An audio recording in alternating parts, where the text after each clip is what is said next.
1996, I think I came across the 43 group and also the 62 group. So it's great that it's taken me 13 years to get to the point where I can actually meet somebody from the 43 group. And before I say anything else, I just want to give you a little rundown about Maurice. It's his CV he's handed me, so I'll just read this to you. Maurice Beckman was born in Hackney and went to Hackney Downs School. With the coming of the Second World War, he served 6 years in the Merchant Navy as a radio officer. These included 2.5 years in the Battle of the Atlantic, during which he was torpedoed twice on ships, bombed and eventually sunk, and he came through several U-boat pack attacks on convoys. Maurice was posted to Bombay after that and served 2.5 years on a Royal Indian Navy auxiliary ship, which took supplies to Her Majesty's forces all over the Indian Ocean and the Middle and Near Easts. His ship took part in the invasions of Sicily and Italy, and later lost its propeller to a Luftwaffe near miss. Unfortunately, Maurice managed to get paratyphoid, which he survived, obviously, and his first book was published in Bombay. In 1946, after the end of the Second World War, Maurice was one of the 4 founder members of the 43 group, a group of Jewish war veterans who attacked and destroyed Mosley's post-war fascist party.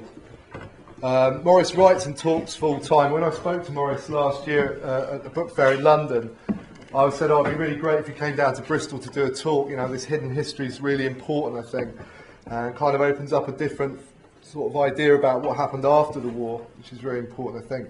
And I said to Maurice, you know, are you up for doing a talk? He said, oh, I've been out to Germany and stuff. I've done some tours and that. So I was like, oh, that's great. So you can come to Bristol then. So far, he's published 8 books, and which are concerned with 20th century Jewish history. And he feels it's important that this history is written down before time, the passage of time either obscures it or is wiped out.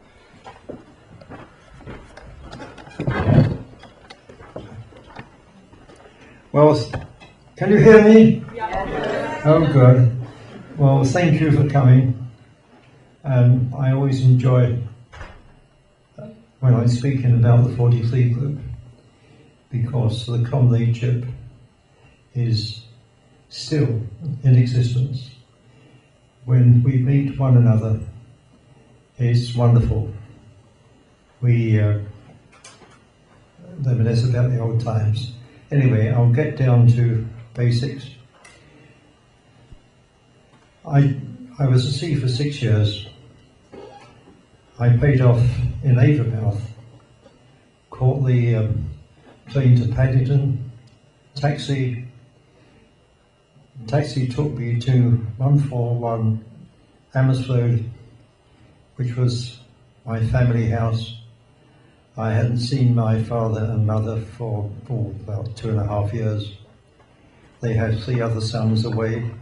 Mick, my older brother, was a bomber pilot. He survived 34 missions over Germany, etc., so forth. Sam had been with the 8th Army Rifle Brigade. He didn't come home for a while because he became the aide-de-camp to the British colonel in charge of an Italian port called Ancona on the Adriatic Sea.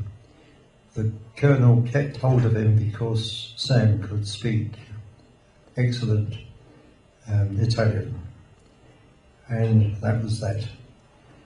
Then my other brother was had been qualified as a chartered accountant just before the war started, and he finished up playing cricket for the British Empire 11. Anyway, my house, I went down the front door. My father opened it. He couldn't quite believe it. He called out. My mother came down, rushing down, and we, for quite a while, we were hugging and kissing one another and so forth. And have you got news of this one or that one? And my mother said, I'll go and make some tea, bring in some biscuits. Left me with my father. My father was staring out of the window at the garden. And I said, "Come on, Dad, what is it? What is it?" He said, "They're back." He said, "The bastards are back." He said, "We haven't won the war." "Tell me about it," I said. He said, "Well," he said, "they marched down the south of Amherst Road after they come out of the Memphis Tavern Pub and they're singing, 'Get rid of the Yids, Hitler did well,' that sort of thing. And they threw stones through the window of the small synagogue just down the road, and he said, 'It's back.' He said, 'We haven't won the war.' Anyway, I listened. 2 or 3 days later, I went to the Maccabi House. That's our Jewish sports organisation. The headquarters are in West Hampstead, Worthing, West Hampstead. And fellows were coming back from the war, and of course we were all gossiping, "Have you seen or heard from so and so and so and so?" And yes, we had were picking up anti-Semitic leaflets from buses and tubes, and we knew all about the first fascist meetings being held very quickly. Well, fellows were being demobilised, they're coming back. We had 2 topics of conversation. The first topic was that for the first time, and the only time in history, Jews and the British were in military conflict. And that, of course, was in Palestine. Land was the cause of this. In the camps, in the displaced person camps, in Germany, Austria, and other places, were still carrying 300,000 to 400,000 inmates. They were mainly women, Jewish women, very few children. For your information, the official figure of children and babes who were murdered by the Nazis is totaled at 1.5 million in the Holocaust. Anyway, the fight was on. It was a low-key, reluctant sort of war. But no country would take in these refugees still stuck in displaced persons camps.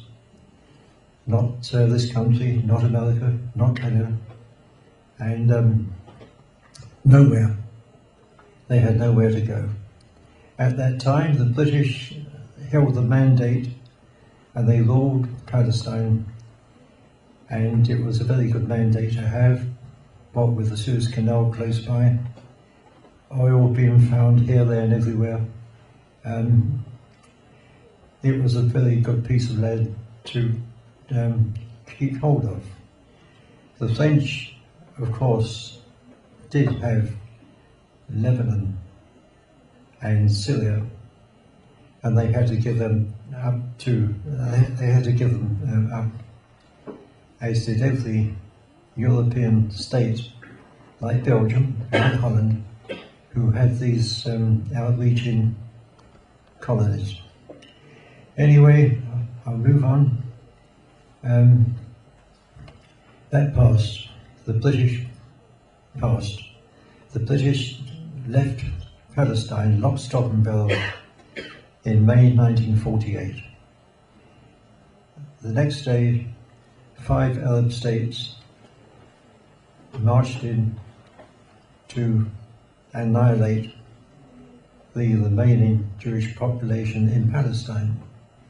There were very few of them, probably 500,000 to 600,000. And the armies of Egypt, Iraq, Jordan, there were 5 countries, were looking forward to a feast.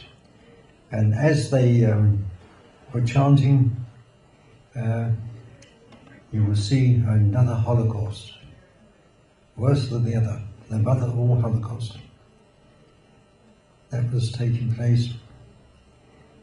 But the Jews, with the help of some 9,000 to 10,000 volunteers who made their way through the Royal Naval blockade of ships containing Jews heading for Palestine. And they got to Palestine in many different ways.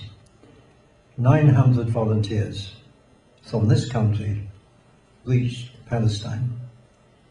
Of course, several hundred Americans, Canadians, Australians, all types, all countries, and a great boost for all the Jews there was that something like 500,000 Jews who had served in the Red Army, and when the war finished, when they captured Berlin, they were making their way to Palestine, finding very many ways of getting to the ports of Antwerp, Marseille, and other places. And they were getting into Palestine to join the Haganah, that was a Jewish defense force, in the fight against an overwhelming number of Arabs, entirely confident that they would be able to wipe out the Jewish population of Palestine. They came very close to it, probably near to the end of it. I have a friend, good friend, Stanley Medic. Stanley was born in Kenya. When the war started, he joined the King's African Rifles, and Stanley was commissioned, took part in all sorts of fighting, finished up living in London, and Stanley had the Military Cross and another decoration, and he now is still alive in Highgate, and he is the head man of those Maholniks, those are volunteers still alive. Anyway, we come back to this country. The fascists were doing what they wanted to do. No one was stopping them. Free speech, yes. They could say whatever they like. What do? Scurrilous literature and outdoor meetings. The Jews this and the Jews that. I won't bother to go into it. What do? We went with a deputation, 7 of us, and to the House of Commons.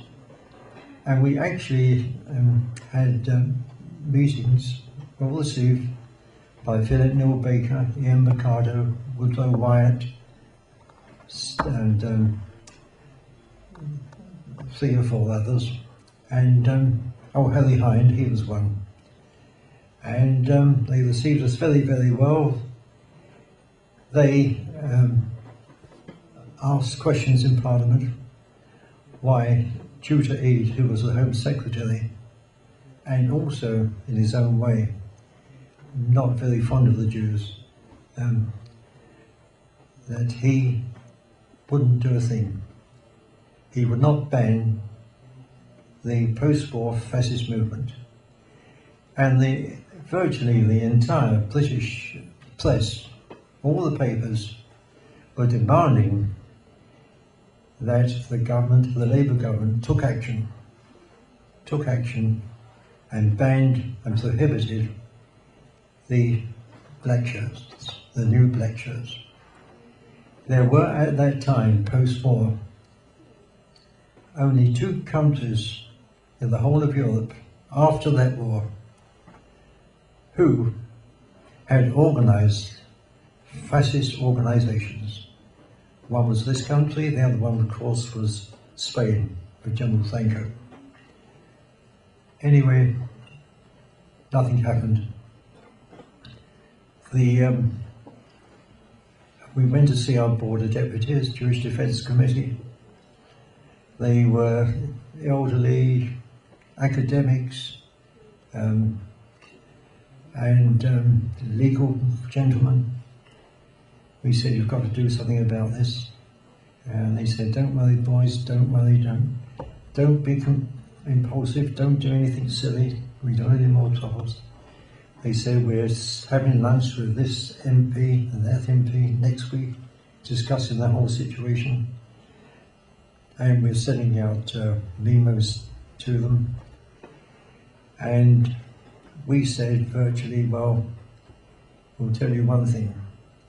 You won't destroy or get banned the fascist party by having good lunges with members of parliament and by pushing memorandum, bits of paper backwards and forwards. You've got to do something more than that, and you know what it is. That unnerved them. They said, boys, for God's sake, don't be impulsive, look. And,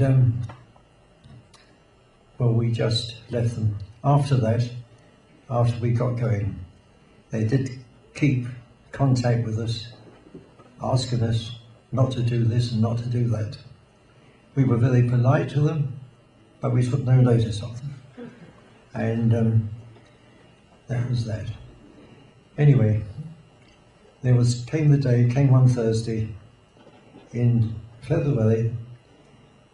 There was a ceremony in Maccabi House, in a very large room, the Pierre Gildersgate room, and there were two rabbis, and of course what it was the unveiling of a Lord of Honour of World War II of 16 members of London Maccabi who had gone off to war and had never come back. So we looked at one another, didn't say anything. It wasn't a good feeling.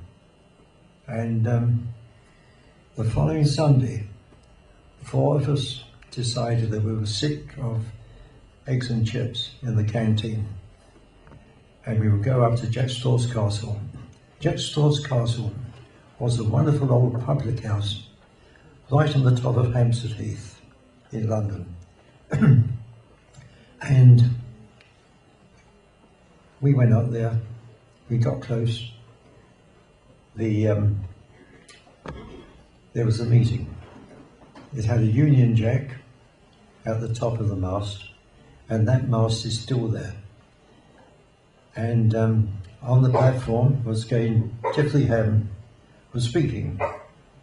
On the legend of on the board was British League of Ex-Servicemen and Women, and there were these four fascist thugs in front of the platform, and we listened to the usual sort of clap-clap of anti-Semitism, while our boys are away fighting and dying, the Jews, this and that, and so forth, and other. Anyway, next to me on my left was Len Sherman. Len Sherman was the judo and wrestling champion of the entire Maccabi sports organisation. Len had joined the Welsh Guards, joined their armour division, and he saw quite a bit of action. He was commended in dispatches, but he was a very powerful chap. And he nudged me, and he said, now look, he said, those two in the end, they're mine, you leave them. And what they were doing, they were handing out and trying to sell the first post-war fascist magazine called Britain Awake. I said, all right, take them. Jeffrey Flamberg, on my right, who was the vice chairman of the 43 group and who was its operational commander. Well, Jerry was 6'2", he was a Hackney boy born in Maynard Road. He joined up, he joined the paratroops, and he did several jumps. He jumped on D-Day, and he was 6'4", very, very tall, very strong. He was the boxing champion of the, I think it was the 6th Airborne Division. And he was a very reckless sort of fellow. And he jumped at the Battle of Arnhem. At the Battle of Arnhem, they were, his unit, paratroop unit, were trying to force their way to get to that bridge that they never got hold of, because they encountered German soldiers who were good, and they had a hell of a fight on their hands. Anyway, a large tank lumbered up near where they were, and Jerry was handed a recognition flag, told to get as close as possible, ascertain whether it was German or British, and he got pretty close, and he had been wounded in his shoulder, but it didn't make any difference to him. He was that sort of fellow. And what he did, he saw the German officer, in the turret of the tank, with his binoculars looking everywhere, shouting orders. And Jerry had a pistol, and he fired it, and he killed the German officer, who fell down back into the tank. He managed to get back, and again he said, give me one of those bombs, special bombs, scummer bombs I think they were called. And he was given it, and he crawled through the undergrowth to the tank, and he somehow managed to lever it, half lever, half throw it, into the open turret of the tank. The tank went up in the fireball. He got back because two of his mates came and pulled him back. And I can only tell you one thing about him, the sort of fellow he was. He died 4 months ago. He was cremated in the Golders Green crematorium. The small synagogue there was packed. It was packed, and he was cremated there. But there were 4 men in nice suits and shirt and tie, standing in the corner, very quiet. And I felt they were different. I walked over to them after it was over, and I said, I introduced myself, and they introduced themselves. They were 4 of Jerry's fellow paratroopers who've seen a lot of action with Jerry, and they come down from the Midlands to pay their last respects. And they said he was a fantastic fellow. They said he was always up front, urging us on. He said he could never be forgotten, and we've come down to pay our respects. And none of them, not one of them, was Jewish. They were there. I said, well, come on, I'll buy you a meal. We go. They said, no, we've got to get back to Houston and get home. I said, well, here's my name and address, phone number. He said, keep in touch, because what you've just done is wonderful. And they went off. I never did hear from them, but it doesn't matter. Jerry was the sort of fellow who I never knew. He was awarded the military medal for destroying the German tank, and I didn't know, none of us did, but he had won a second military medal before that. And anyway, he also used to go out when engaged in battle with the Germans at night with a sniper's rifle.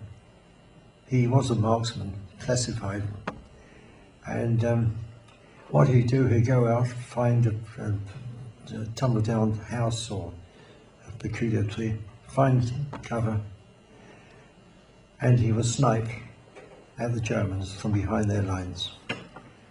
He never spoke about it, never told anybody about it. Well, we were on very good terms. I said, come on, I said, how many did you get? He said, oh, just a few, dear boy. He said, just a few, that's all. And that was him.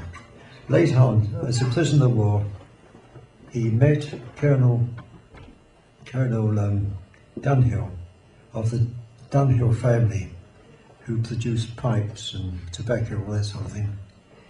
They struck up a friendship. When they came back here, they both went raising money for a club, a boys and girls club, for the poor children or poor teenagers of the East End who could use another club. It was called the Brunswick Club, and I think it's still in existence. And it was opened by Clement Attlee at that particular time. Anyway, Jerry knocked the platform over. He knocked hell out of Geoffrey Ham, picked him up, knocked him down again, walked all over them. I kicked mine in a very vital place. I used to play amateur football in the Southern Amateur League, and I hurt him. The other one, Alec Carson, on the other end. Well, Alec had been a fighter pilot.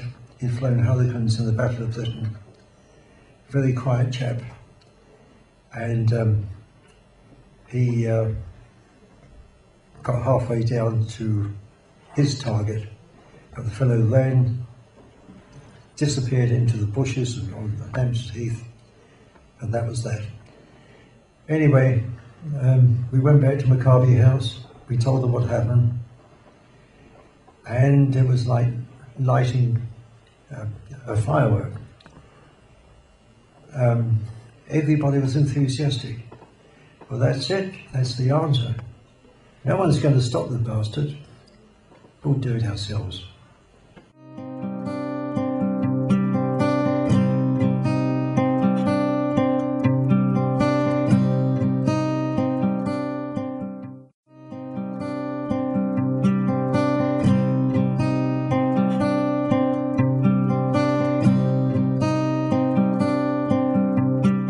Convened a meeting 2 weeks later in a large room in Maccabi House.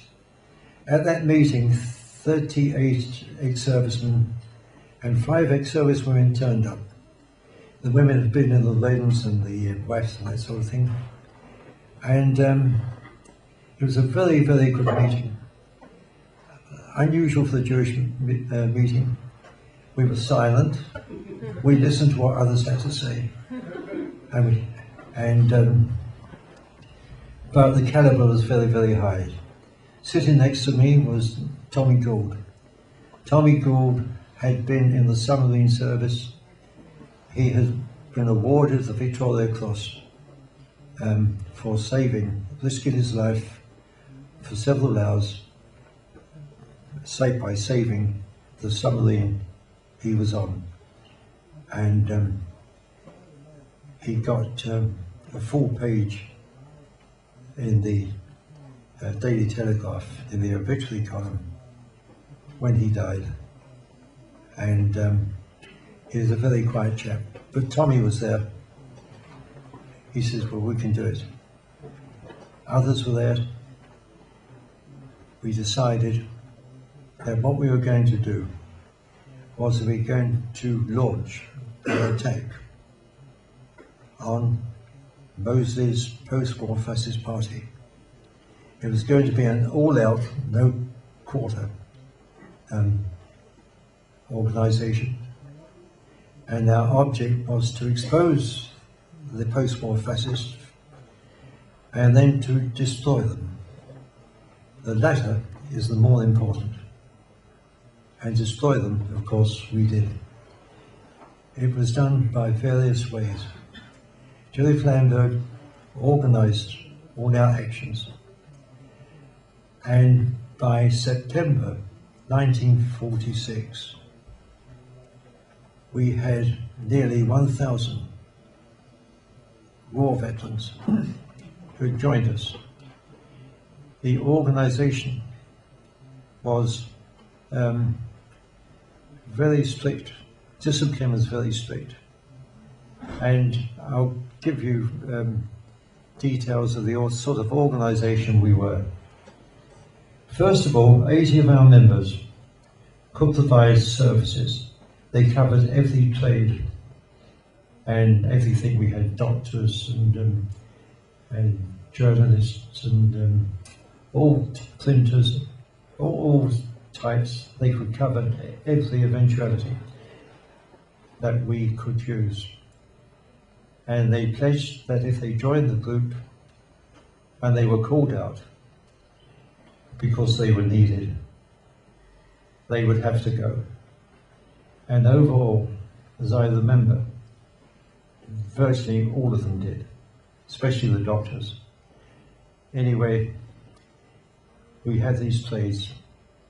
We had things that we could use when we needed them.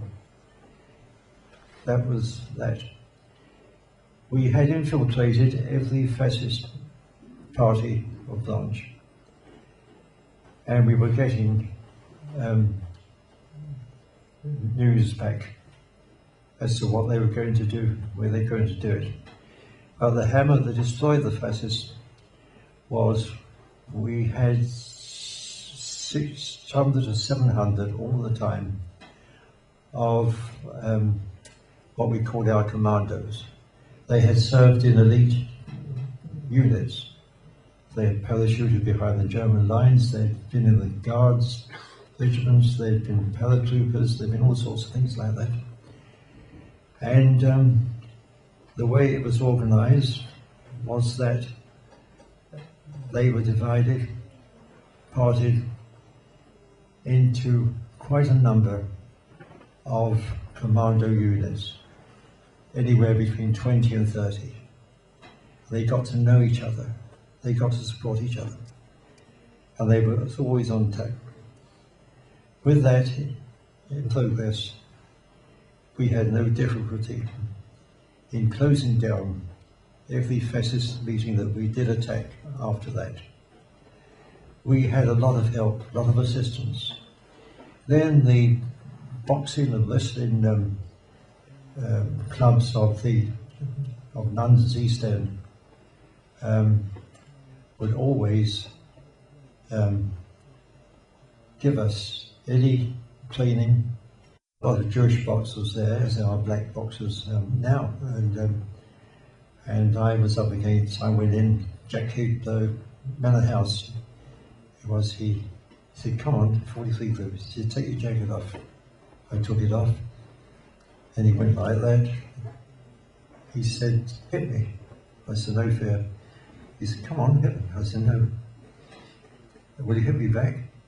He said, "I might do." Anyway, I did, clapped him, and he chastised me. He said, "No, as hard as you can." Anyway, we had help from them. And I'm going to push forward quickly. In September 1946, we were organized, we were set in the ways, and we were closing down fascist organizations by the dozen, because we had all these units of commandos. We could send out 3, 4, 5, 6 to different fascist actions. And I'm now going to tell you how we acted. Firstly, we decided to clear all fascist literature being sold, given away at places like Madame Tussauds, Hyde Park Corner, or the tube stations. And we decided that we would wipe them off the streets. We did that. I'll just give you one example. We attacked them. And after we attacked them, they were candidates for hospital accident and emergency. But that was the way we felt, and we attacked them. I'll just give you this one example. West Hampstead Tube Station, every Thursday, Friday, Saturday, there'd be 3 or 4 of these new fascists outside selling their literature, their magazines, trying to sell it where they could. And they were pushing it into the hands of people coming out of the tube station. One Friday evening, people were coming home from work, and they were coming out of the West Hampstead tube station, coming up the stairs, and the fascists were there, and they were pushing their stuff, their sales. One stopped down the line at Finchley Road Station. 4 of our commandos had got into the tube, and they were coming up the steps at West Hampstead Station onto the street, and they came onto what? A taxi, one of our taxis, had pulled up outside West Hampstead Station. 3 of our commandos had got out. They had grabbed the fascists. They'd pushed them against a brick wall that was on the left-hand side.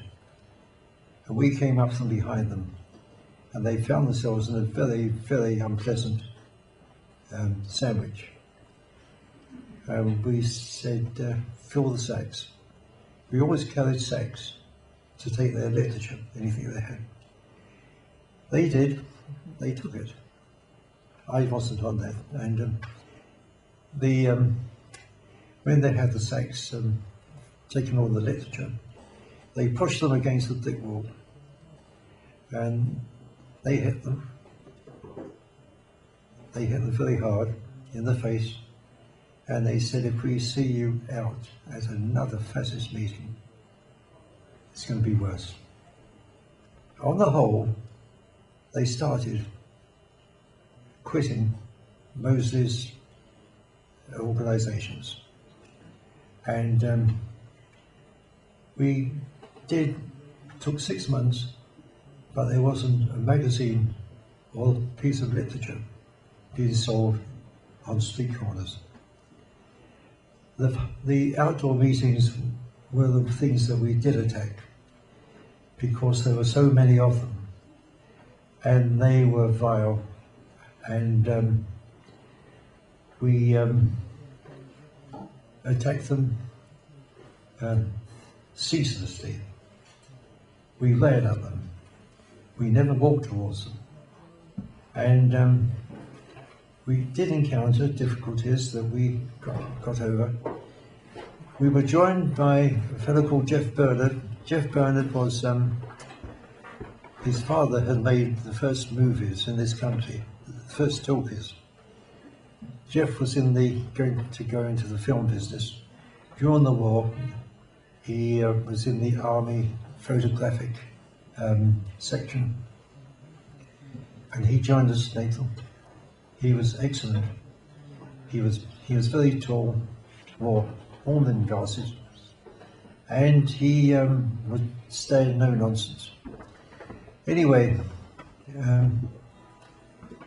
what we did was this. We picked out a fascist activity, and we set about finishing it off.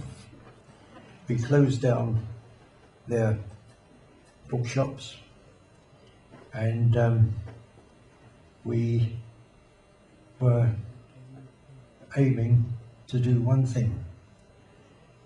We wanted to make them entirely afraid of us. Jerry Flamberg there was always whipping us up. Don't hesitate. Hurt them. Put them in hospital. Think of Belgium. Think of Auschwitz. And it worked. It worked. And we did do that. One of the fellow I remember, we had sites where the fascists always like to hold their meetings. Ridley Road was the battlefield. 6 times a week there'd be meetings there. and 6 times a week they would be attacked. The police, some liked us, some didn't, but we did have an arrangement with the Dawson Lane police that if we knocked over the platform of the speaker, they would close down the meeting, the fascist meeting. And that worked very, very well. And we got on very well with them. Anyway, I'm going to move on to further. So, 1947, early summer, we had achieved one object. The first fascists were coming up to us after the meeting, and they were saying to us, no fighting, can we talk? And sometimes we're saying, yes. They say we're leaving Moseley, we're quitting Moseley. And they started the Moseley organisations. He had 26 different organisations. Those were his post-war unionists. There's so much to tell about this that I have to move on a bit. And they became afraid of us. Those who became afraid of us, you never saw them again. We published a newspaper, four-sheet newspaper called On Guard. On Guard is, we had them, and we'd throw the papers away and just something in the waste paper basket. A pity, 60 years on, they're worth a lot of money. But still, that went by the way. Humour was always with the 43 group. Humour and comradeship. And I'll tell you one thing that we did achieve. About a year into our activity, we needed money. We had spent a lot of money.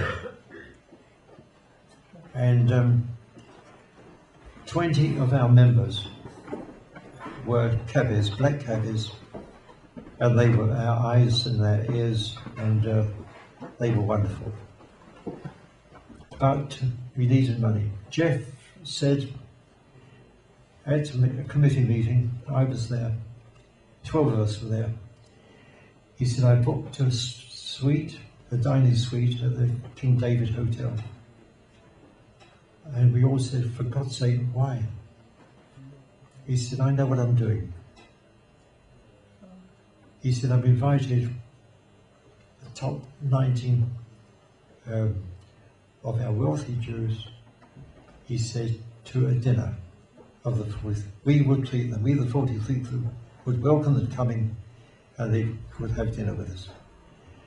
Anyway, it did take place. 3 of us went along to the meeting. There was Monty Curtis and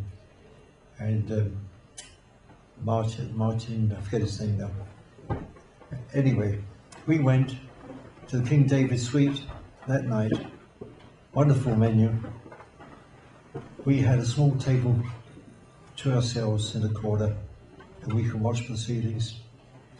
And these members of our community did turn up. They were curious about it, and they were quite proud of us. Jeff got on the stage and he said, I'm going to play you the tape that we took of one of Moseley's speeches. He made it 5 weeks ago at Hydley Corner. Just listen to it. They listened. It was the most vile speech. I mean, the vilest of the vilest speech. They just listened. When it was over, Jeff got onto the stage and he said, well, that's what we're fighting. We are protecting the community. We don't mind what we do. We don't mind what happens to us. And they looked at one another. And Sybil Stein, who owned, I think, a Metropolitan Company, and said, 1,000, put me down for 1,000. Somebody else said, 1,002. An associate of Charles Claw, who was a very large industrialist. They all gave. They all pledged they would give. And and they did. A week later, the checks came in, and they all stuck to their pledge. Of course, it wasn't much money to them. To us, it was a hell of a lot of money, and it was very useful. No one knew where that speech took place. Years later, in the 90s, when I was writing the book, my book, 43 Group, I went down several afternoons to see Jeff Bernard, who was our chairman, and has stuck with us right to the end. Jeff lived in Hampton Court. Unfortunately, he was dying. He had pancreatic cancer. And when he knew I was doing the book, he phoned me up. He said, "Come down. I'll tell you a lot you don't know." And I did. I went down. And he did tell me a lot. I said, "By the way, that King David Suite Hotel, that dinner, where did you manage to take Mosley like that?" "Oh," he said, "that wasn't Mosley." He said, I said, "Well, who was it?" "Hey," he said, "that was Sid Tendler." I said, Sid Tendler had been a vaudeville artist, song and dance man and impersonator. He said that was the best day's work Sid could have done for us. And it was so. A lot of funny things happened. I watched fellows coming in to join us, and Jeff was always in command of anybody joining us. He would sit there at the lock and give his view, you see. And this very sort of burly ex-soldier, Jackie Graham, yes, he said to us, he came in, he signed the pledge. He said to Jeff, he said, "Come on, Jeff," he said, "give me my knuckle duster." And Jeff said, "You're not getting one." He said, "We don't give them out." He said, "But I must have one." Jeff said, "No," he said, "you're not getting one." He said, "Jeff, look, I need to protect my fingers. I play the piano." He didn't get it. But nevertheless, they woke up. Well, I'll move on to 1947, another phenomenon took place which was wonderful. We would attack the fascists at meetings, and suddenly we see pensioners, Jewish pensioners, some of them of the served in the First World War, and they came with their sticks and they were lashing out with their sticks at any fascists they could get hold of, and they were joining us by the dozens, and we were getting lots of envelopes with the 10 shilling notes and pound notes in them, and all that sort of thing.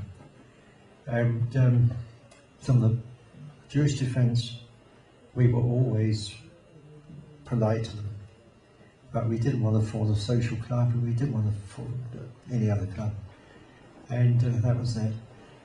I'm going to move on pretty fast now to come to the end of it. Yeah. Okay. I'm going to just say one thing. I'm going to give you just one example of what we did do, because we attacked every fascist thing we could see and find. And this is finished up with underneath. St. John High Street, an elderly Jewish couple were taking a nice walk in the summer. Fascists came out of a pub. They picked them up, threw them through a plate glass window, and they were badly hurt. Passers-by called an ambulance. They came along. A week later, Jeff Bernard phoned out Laban Thompson. He was one of Mosley's very close intimates.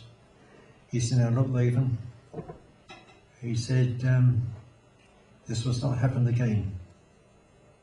And Jeff said, "Well, if that's your reply, he said, you'll wait and you'll see something, hear something. Meeting at Fascist meeting at Victoria Park.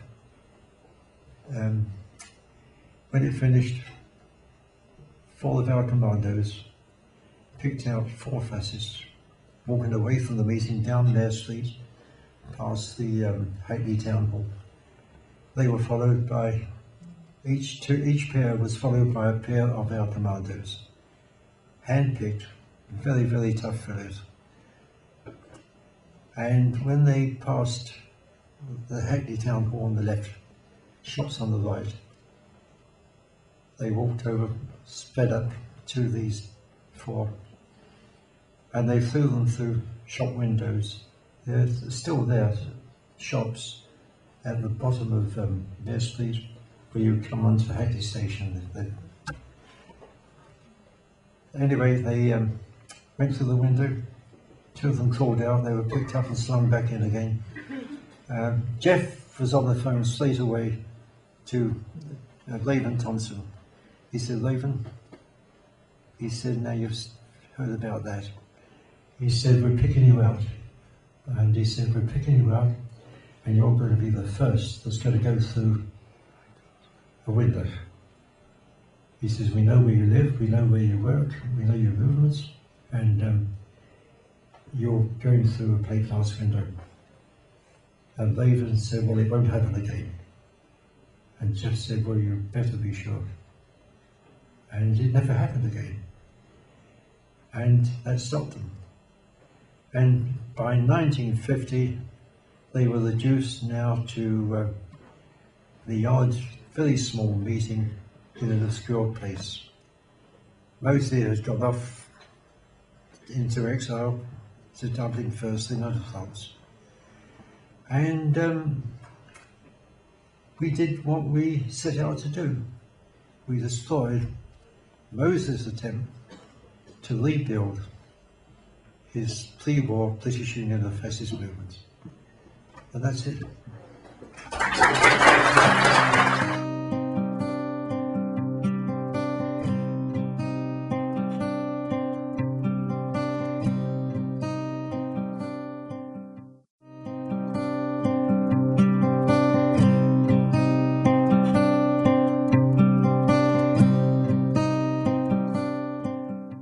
Was there any non-Jews in the 43 group or any other fascist? Yes, there were, in the 43 group, we did have something like 65 British, not Jewish, who had served on the same aeroplane, on the same HMS ship, and they had served with the same fellows, and they came to join us.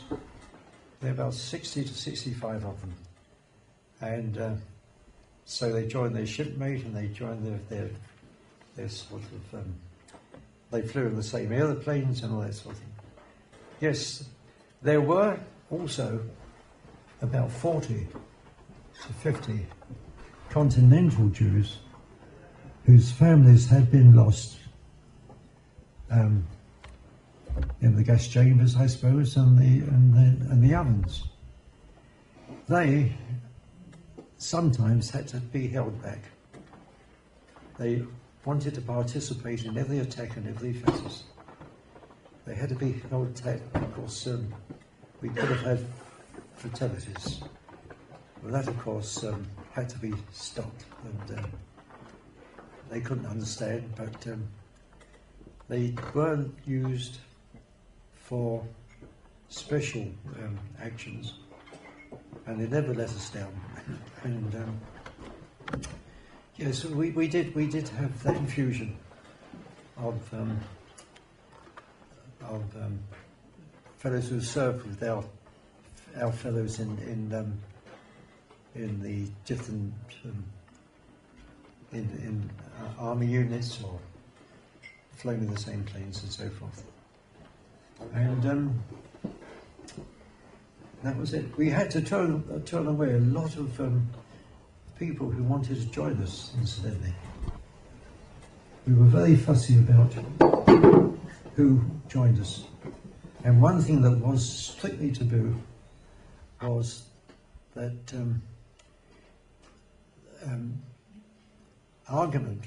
political argument was taboo. If two of them started to get into an argument or having a bad feeling because they were different, a Zionist could not argue with an anti-Zionist, and they existed because Jeff would say, "Stop it anymore and go. We don't want you." And we had no political trouble in that particular way. It was a very good thing to do. Okay, Tom. Yeah, the BNP under Nick Griffin are trying to position themselves a bit more moderate. Recently, when he was challenged about his Holocaust denial, he said he couldn't understand why he'd said that. Do you think they're a wolf in sheep's clothing, or have they changed? He was saying the BNP leader, Nick Griffin, has been kind of saying that he didn't make Holocaust denials. Do you think the BNP are a wolf in sheep's clothing? British National Party. The BNP, in my view, want to be a wolf in sheep's clothing. I don't think they'll make it. They'll get the odd seat here and the odd seat there, and they get the odd councillor here, councillor there. But after Mosley was destroyed, I had a unique happening to me, which I enjoyed, because I was writing and I was making notes. I interviewed on a one-to-one basis about 12 members, ex-members of Mosley's pre-war black shirts and his post-war unionists. They all were very happy to meet me and see me and talk to me, and they passed their telephone numbers to me. And we used to meet in Lyons Tea Shop in Kingston Road in London. We used to meet in cafes and so forth. And they talked, they really talked. And at the end of our talk, what they rubbished Mosley, they said that what you did completely flummoxed Mosley, because he didn't know how to tackle you, because he couldn't control his men. When they started reading your paper, the On Guard, he issued an edict that any fascist seen reading that rubbish newspaper will be severely punished. But they still kept on reading them. So after Mosley in the 1950s, there've always been a few wannabe Mosleys. They wanted to sort of be big fish in this whole life. And Griffin, I don't think he'll achieve what he wants to achieve.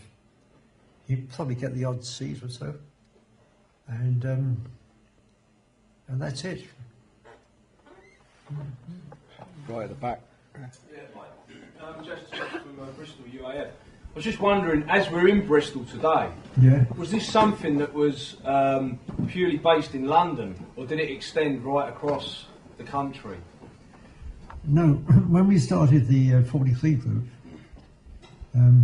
we picked out Newcastle upon Tyne and two ex-servicemen, and Lieutenant Law, who was in the Royal Navy, and there was a fellow there, he was a major, army major, won the Military Cross, and they started a 43 group movement, and they got very good backing from the local population.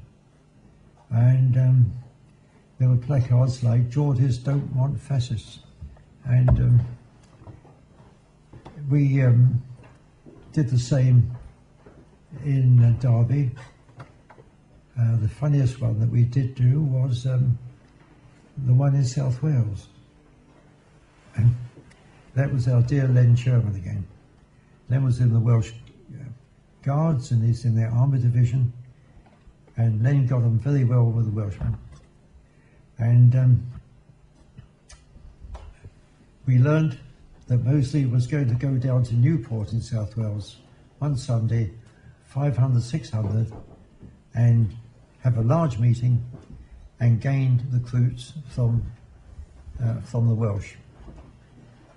Len heard of this. Len phoned up one of his friends down in South Wales, and he said the fascists are coming down. They're going down next Sunday. I want to stop them. And he said, you want to stop them? He said, we'll stop them. Len went down the day before, and the fascists came down by train mainly, but by convoys of trucks. And they came to Newport on the Sunday morning, and they had their band with them. They had a band. And there's a large forecourt at Newport.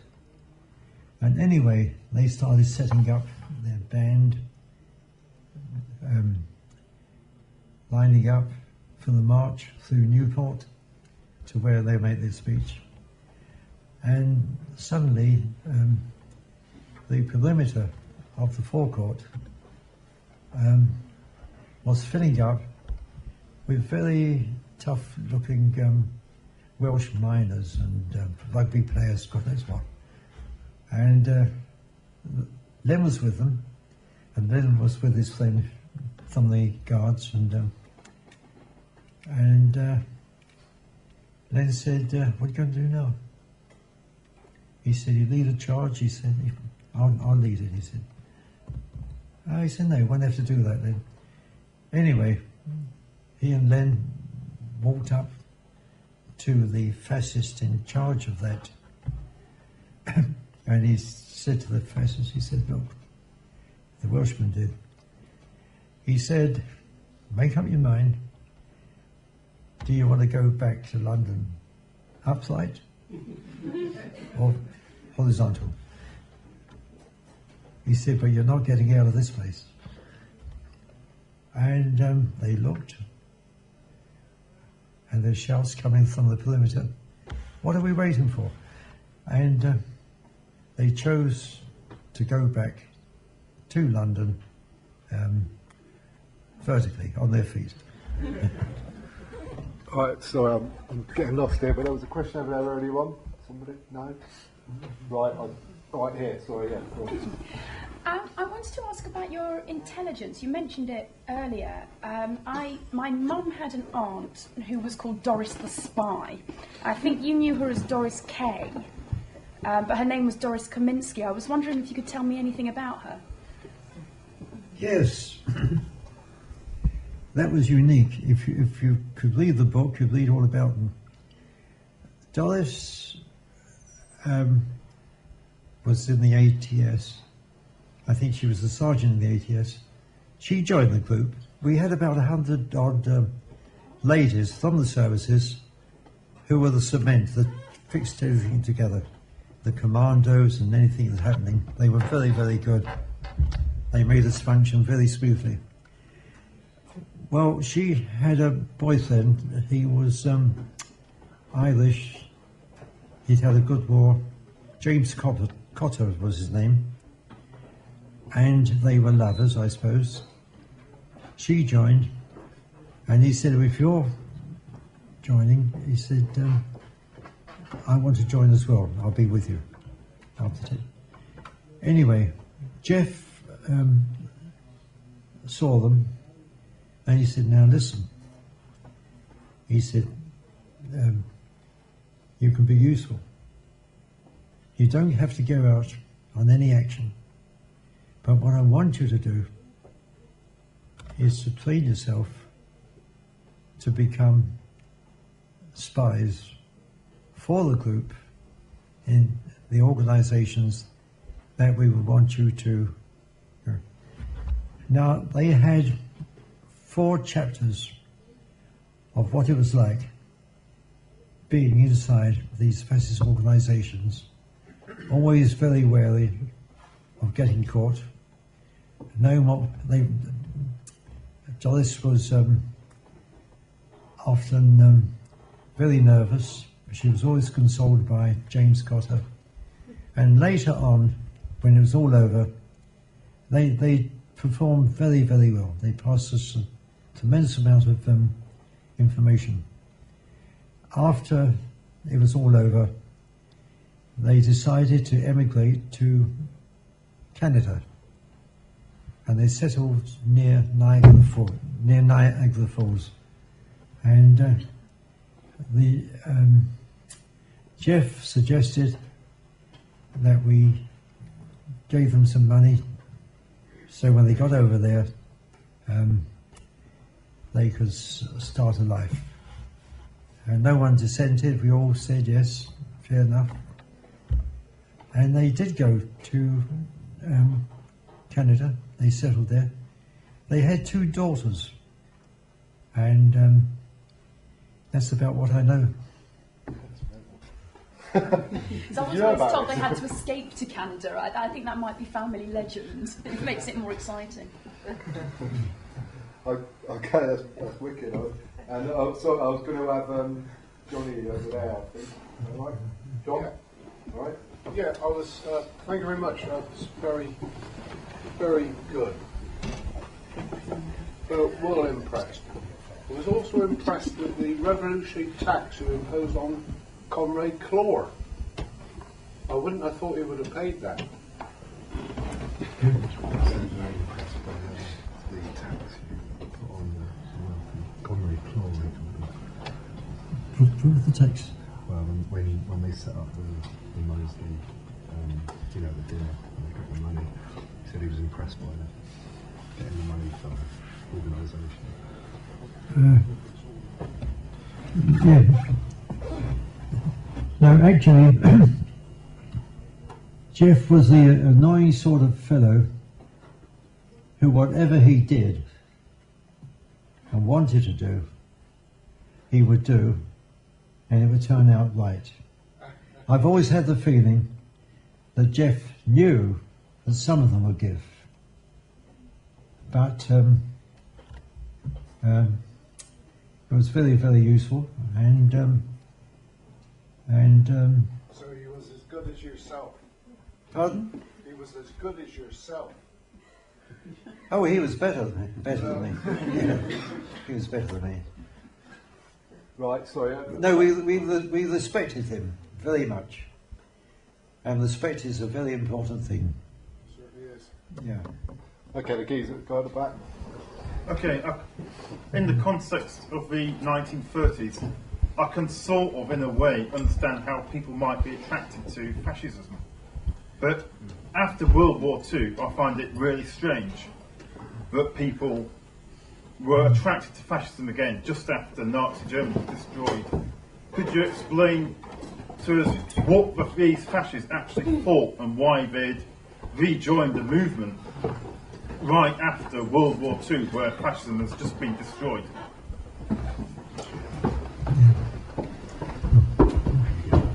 I thought I saw. Well, just a second.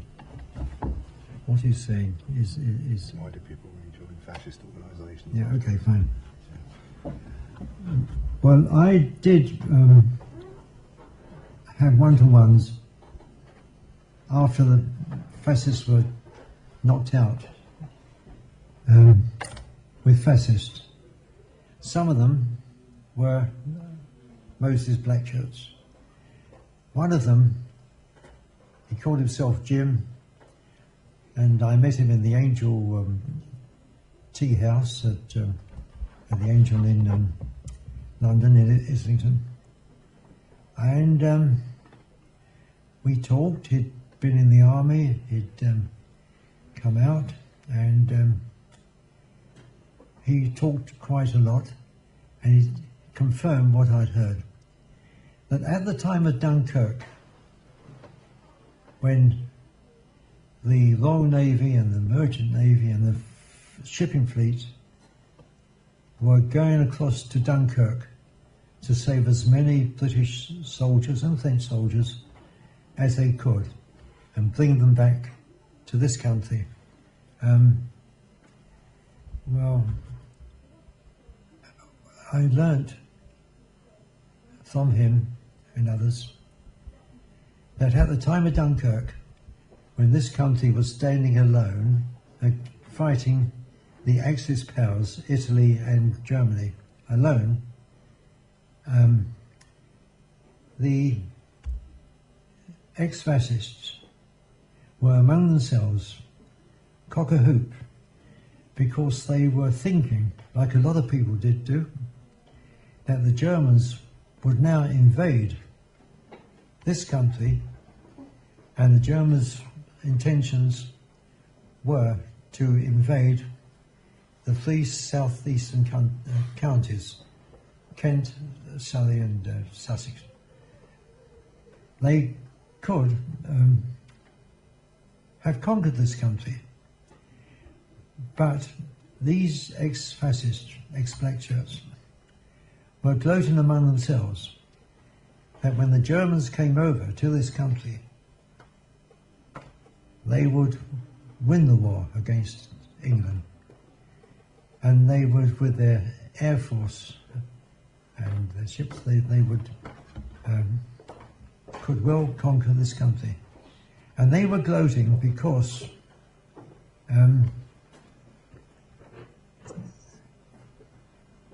they were talking along these lines. They welcomed the Germans coming because they agreed with the Nazis, and they would be made. The Gestapo would certainly take in many of them to serve what the Gestapo wanted to do. They would have been quislings, traitors of the worst possible kind. With their country fighting a lone war, they waited for this country to lose it, and Churchill to give up and say he was talked with Hitler. And if Churchill had given up, which he didn't do, there were others in the cabinet, I'll name two of them, Lord Halifax and Neville Chamberlain, who wanted to parley and make talks with Hitler, make peace with Hitler. There were others, though, who were against it and backed Churchill. This country could have been conquered by the Nazis. If that had happened, these fascist-inclined Englishmen or Scotsmen or Welshmen would have looked forward to being made Gauleiter of this particular district, Gauleiter of that district. They would have powers, they would have unlimited powers, and also, after they had helped their Nazi masters to locate and take all the Jewish families they could find back across the continent, they would get the same treatment. Now, I did ask three of them, Jim was one. I said, just let me explain one thing. Hitler appointed von Ribbentrop as the ambassador to this country. Von Ribbentrop was a very good-looking man, very tall, very much liked, very much a great participator in the party circuit of all the embassies, and very plausible. He, though, was briefing behind closed doors some of the German tourists and students who were coming over to this country. And they were acting as spies, gleaning knowledge. For instance, it is known that the districts of Stoke Newington, Hackney, Clacton, the German embassy and had collated thousands of the names and addresses of Jewish families. And I said to him, now look, Jim, tell me and be honest, understand? I said, if the Germans had come over here and conquered this country, would you have helped them to locate Jewish families and bundle them onto the trucks, get them down to the ports, get them across, and see them go in, and know that they're going to go into being gassed and then burnt in the ovens? Would you have helped them? And he said, that's a funny question to ask. I said, no, it's not a funny question to me. I said, did you or didn't you? I said, would you have helped them? And he said, well, he said, no, I don't think I would. I said, well, you've given me the answer. He said, what's that? I said, you would have done it. And all the others would have done it as well. They'd have helped the Germans and the Nazis to cleanse this country of its Jewish population. And he was a bit abashed. And I said, well, you may as well go. You've got nothing more to say to me. I'd taken down a lot of what he had told me, of course. So there were dangers. There were dangers at that time. Dangers for the Jews, dangers for this country. Because the German war machine at that particular point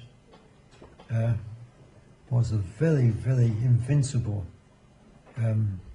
German armed forces were invincible. They were mopping up parts of Europe wherever they feel like doing it. And this, of course, is where the Merchant Navy, and as I was in the Merchant Navy, it's one of my two loves, the 43 group is one, enabled Churchill to tell Hitler to go to hell, and this country was not going to make peace with Germany. And if you read his memoirs by Winston Churchill, you will read that his greatest fear, which kept him awake at night, was the ferocious attack by the German Navy on the British merchant ships.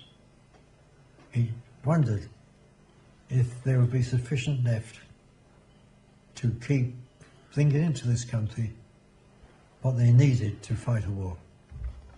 And that's that. I don't know, I've missed people there, sorry, but Cav? I didn't realise before the talk tonight just how active and how big the fascist movement was in Britain. Is that because history, sort of official history, hasn't represented it truthfully, or did I just not study very hard at school? He didn't realise how big the fascist movement was after the Second World War. I said, why does he not know about it? Was it covered up historically? No, it wasn't covered up. That's the whole trouble.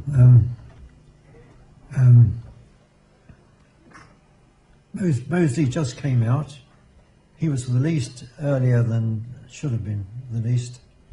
And even while he was in his cell, but he had a very soft imprisonment, this country, well, a strange thing happened. Hyde Park Corner, Speaker's Corner, two fascists in autumn 1948 were holding a meeting, a speaker's corner, and their speech, Victor Burgess, Geoffrey Ham again, their speeches were, of course, anti-Semitic, that tops the list. How we should not have been fighting the Nazis, we were fighting the wrong people, that sort of thing. And they were accepted by the audience. They got some heckling from some Jewish members of the audience, but the people took it calmly. Of course, they were sick and tired of having gone through a war with casualties and shortages and all that sort of thing. And they didn't want any more strife. Understandable. But Mosley,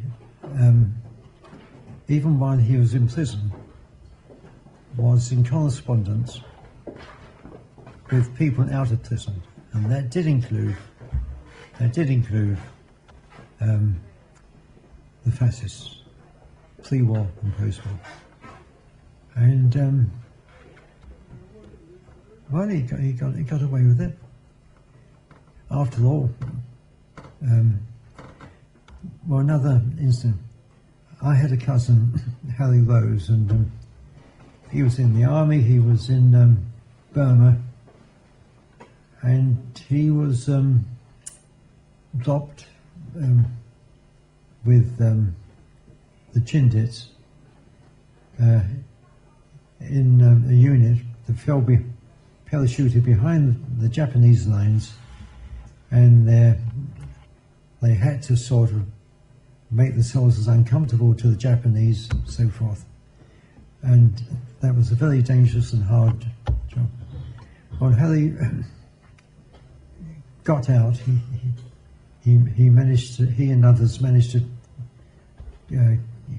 get north until they reached the oncoming Allies coming south down Burma.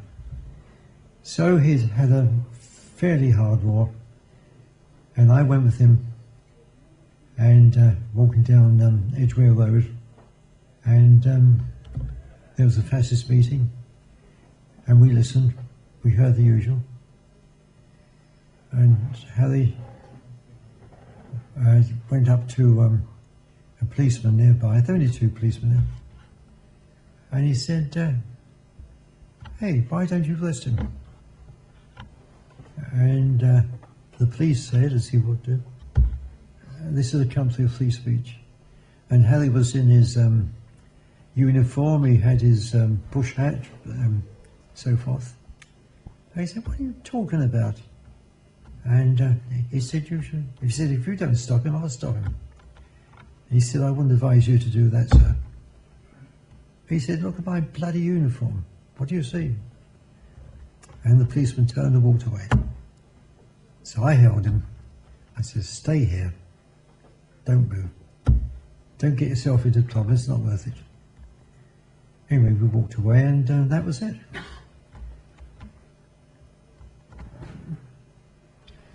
I mean, all sorts of things happened, you know, and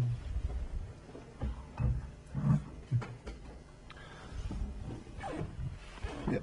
Right. I just, yeah, I'd like to give a big round of applause for Morris coming down from London.